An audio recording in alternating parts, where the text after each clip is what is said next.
అండి. నమస్కారం అండి. అశ్యూరెడ్డి టాపిక్ అనేది రోజు రోజుకి కొత్తగా మలుపులు తిరుగుతుంది. రీసెంట్ గా ఒక వాయిస్ నోట్ అనేది బయటపడింది. నేను 1.5 కోటి వరకు ఇస్తా అని చెప్పి మాట్లాడుతుంది.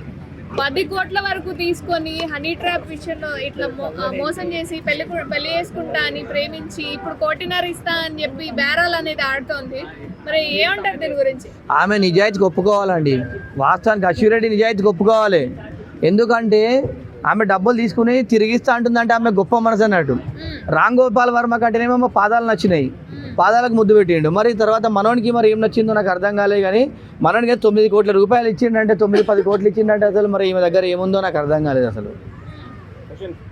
అంటే ఏంటి 10 కోట్లు తీసుకొని 1.5 కోటి ఇస్తా అని చెప్పి ఇందులో వేణుస్వామి ఉన్నాడు, ఇండస్ట్రీకి సంబంధించిన ఒక 2-3 ఉన్నారు ఇందులో.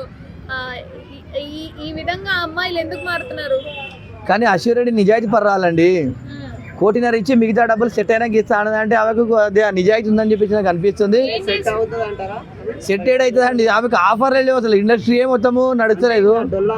ఇక అంతే అండి. 1.5 కోటి ఇచ్చి తర్వాత సెట్ అయినాక ఇస్తా అంటే ఆమె సెట్ ఎప్పుడు కావాలి, తర్వాత ఆయనకు డబ్బులు ఎప్పుడు ఇవ్వాలి, సినిమా ఆఫర్లు ఎప్పుడు రావాలి, అవన్నీ ఉత్తమాటలు. ఏదైనా కూడా అమ్మాయిలకు సెలబ్రిటీలైనా సాధారణ వ్యక్తులైనా కూడా ఆ అమ్మాయిలకి ఇట్లా మోసపోయి ఇన్ని కోట్ల రూపాయలు డబ్బులు ఇచ్చి వాటికి అనవసరంగా ఇబ్బందులు పడద్దని చెప్పేసి నేను తెలియజేస్తున్నా. ఏం చేస్తారండి? ఏం లేదండి, మంచిగా ఎంజాయ్ చేస్తారు, తాగుతారు, తింటారు, విలాసమైనటువంటి లైఫ్ను అనుభవిస్తారు, బట్టలు కొనుక్కుంటారు, తిరుగుతారు, అంతే ఉంటుంది.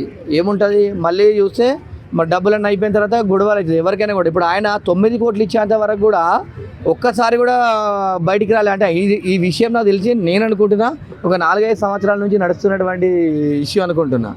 ఎందుకంటే 9 కోట్లు ఇచ్చినట్టు ఒకటేసారి అయితే ఇవ్వలేడు కదా డబ్బులు. పెళ్లి చేసుకుంటామా? అదే 2018 నుంచి అంటే 8 సంవత్సరాల నుంచి, అంటే సంవత్సరానికి 1 కోటి రూపాయల చొప్పున ఇచ్చిండు. ఒకరు గుర్తుపెట్టుకోండి, ఆడవాళ్ళకి ఇచ్చిన డబ్బులు గోడకి ఇచ్చిన సున్నం 2 ఒకటే అండి. ఆడవాళ్ళకి ఇచ్చిన డబ్బులు వస్తాయా అండి? అడుగుతారు ఎవరైనా మొగోళ్ళు అయ్యండి. అది ఏదైనా కూడా అడగడం కరెక్ట్ కాదు.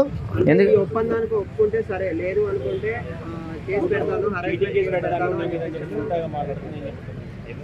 ఒకటండి గుర్తుపెట్టుకోండి, చట్టాలు కూడా ఆడవాళ్ళకే ఉన్నాయండి.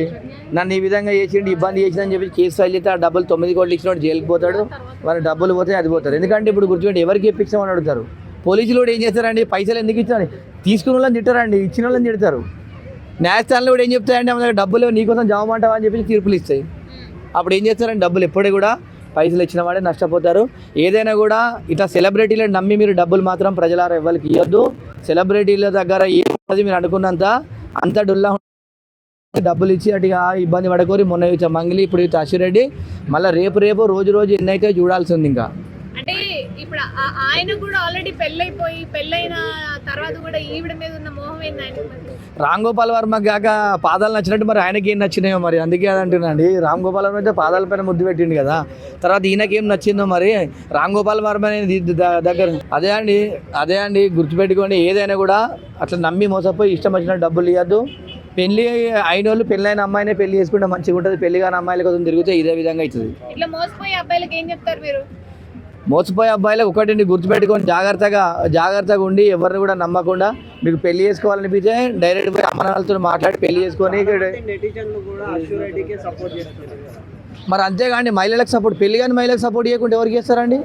పెళ్ళైన వాళ్ళకి చేస్తారా? కొన్ని రోజులు అయితే ఆమె బంగారం ఇచ్చేస్తుంది,